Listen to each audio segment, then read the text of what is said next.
immediately after the incursion, there was quite a bit of talk about mobilization, which again I think got dampened down. The basic problem is there's labour shortages now in Russia. Um, to recruit people, they're offering large amounts of money, and word gets back about what's likely to happen to you if you go to the front line, which isn't good. So they're finding it harder to recruit people, say voluntarily. There's fewer people that can be sort of press ganged into service, so they can sort of keep it ticking over. But they do have a problem, and there are now, the economy is overheating. They're pushing up defence production, so they need workers for the factories as well. Public utilities are suffering.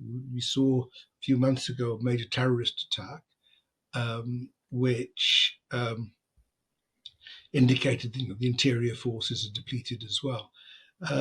So it's a problem for Putin that the very wasteful approaches they use to fighting their wars mean that they've squandered a lot of their assets. And on the point about Russia's manpower problems, I mean, we've been talking for years really on Frontline about the Russian casualty rates and, people questioning whether it's sustainable. And there has been this sense, well, it's sustainable because they can just keep chucking people into the meat grinder and they're not so bothered about casualty rates and all that kind of stuff. But of course, something is sustainable until it isn't. And now we've seen this incursion into Kursk. Are we now at that tipping point where actually the chickens are coming home to roost and the casualties are starting to be felt? I mean, you put it correctly, I think, before. It is until it isn't. And I don't think we've got a very good view of the tipping point. The public opinion polling in Russia exists, but how reliable it is questionable. It suggests, the studies of public opinion suggest that it's in decline. The people are fed up. They would like peace. I mean, they would like the war to be over. They're not going to come out and say that Ukraine is a victim and we're at fault. But they'd be keen to see it over. But Putin is in command of the politics of Russia. He's got his own people surrounding him. There's no obvious contenders for power.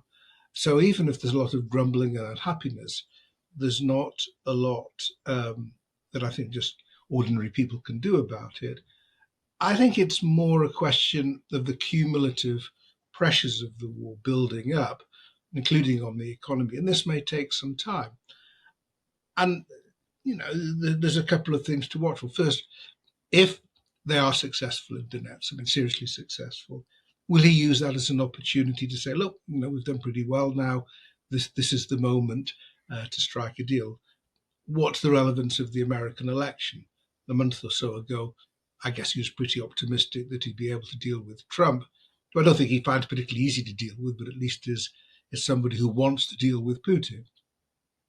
Harris is a different bet, and no reason why the Harris administration would be any different from the Biden administration and not be willing to reward Russia for its aggression. So I think it's a cumulative process rather than a particular factor which tips over. And it may take some time. I mean, I've been very wary about predicting how this war will end for some time. Neither side is winning. The aim at the moment is not to lose, but actually finding a way to win requires political changes in your opponent. And Ukraine, for all its suffering, I think will keep going. Russia keeps going so long as Putin wants it to, and so long as there's no challenge for him to him coming from within Moscow. And how do you assess the strength of his position in Moscow? I mean, I appreciate he has obviously complete control of the political structures there, but he will be a paranoid man and he'll be worried about his position all the time. So do you think that the threat level against him has risen in recent weeks? Well, he's made a point of keeping loyalists in positions, including at the top of the armed forces, which is why Gerasimov, who really has not had a very good war at all, their commander-in-chief, is still there. And those figures who opposed him coming out of the military conflict, Prigozhin last summer, the head of Wagner, Surovikin, who supported Prigozhin, if only indirectly, and was by far their best and most effective general, is basically been retired now. So he watches that. And then you've got the technocrats. I mean, as has been remarked a number of times, he's got lousy generals, but he's got very good economists.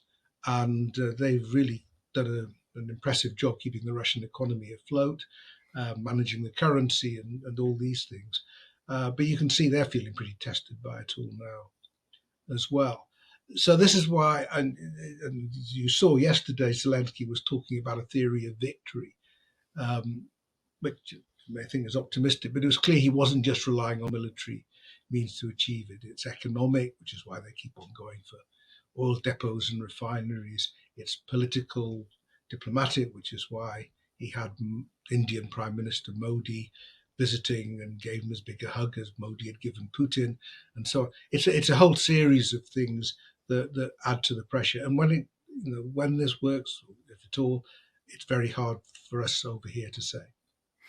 How should the West treat this moment? Is this now the time for the West to further loosen restrictions on how Western supplied weapons can be used inside Russia? I think so. And this is a long running debate, and it's gone through many stages. I think initially the administration was nervous that one way or the other they were going to get drawn into a shooting war with Russia, and that would be very dangerous. And I think most analysts would probably agree with that. That's very dangerous. But you don't, and Putin, when he was actually making his more serious nuclear threats, it was about NATO coming in side by side with Ukraine. Every other red line they've talked about has now been passed. New countries joining NATO, F-16s are now flying in Ukraine. Russian territory is regularly being attacked. Long-range systems have been provided. All of these things have happened, and the war carries on without it turning into the Third World War. And so now we've got this one particular thing of whether or not Ukraine can use the longer range American systems and the British Storm Shadow, French Scalp, that cruise missiles that have American components in them to attack targets deep in Russia. The Ukrainians want to attack air bases. It's very reasonable, it seems to me, that they should be able to do so. So the pressure is building up on that. Note that the Ukrainians have now got a pretty impressive long-range drone that they're starting to use, and they announced yesterday that they've tested a ballistic missile. In the Soviet days, Ukraine built lots of missiles. It had a big defense industry. So I think that is, over time, the Ukrainians will do it themselves. But it seems to me unfortunate at this stage in the war that the Americans and the Ukrainians aren't wholly in lockstep about what's needed to do to get this war over. And do you think Zelensky has a point? I mean, I think a lot of Ukrainians are frustrated when they feel as if their allies have been one step behind throughout this entire conflict. That, first they were told you couldn't have tanks, then they got tanks, then they were told you couldn't have F-16s, and they've got F-16s. Now they're asking to use longer range missiles inside Russia. My sense is probably the West will move on it, but they might say we could have moved on it a year ago. Yeah, I think that view is very strongly held. I mean, the Americans now are saying less about worrying about Russian red lines and more whether this is the right priority. It's not masses of the long range systems around. There are useful things to attack. Where the Americans don't mind, the Americans don't care if Crimea is attacked, because although the Russians think Crimea is Russian, the Americans and the Ukrainians don't, and so on, which indicates just this blurring of the boundaries here.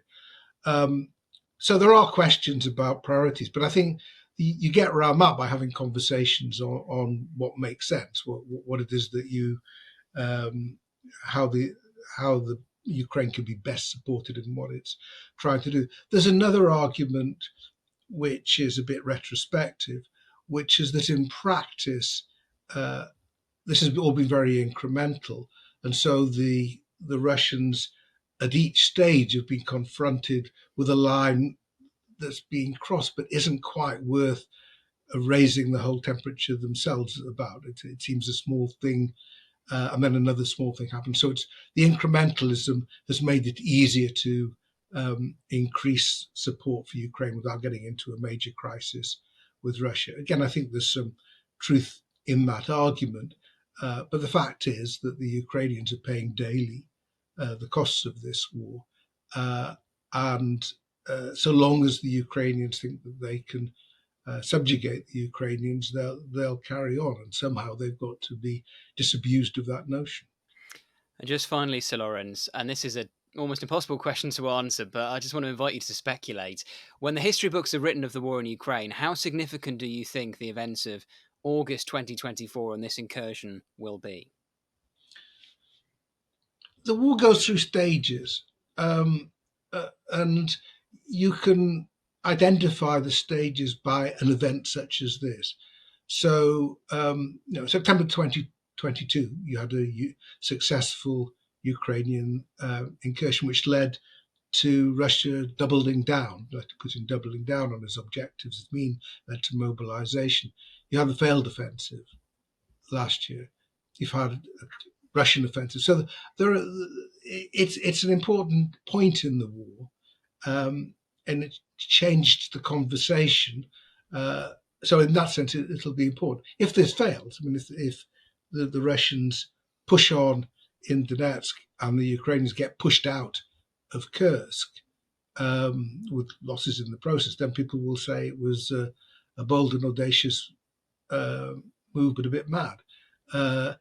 If it then managed to establish themselves there and Russia is obliged to take more forces out of Ukraine, it will seem great and a very clever thing to do. But that's an argument that's still quite poised. Thank you for watching Frontline for Times Radio. For more on global security and the war in Ukraine, you can listen to Times Radio, take out a digital subscription to the Times, and click subscribe on our YouTube channel.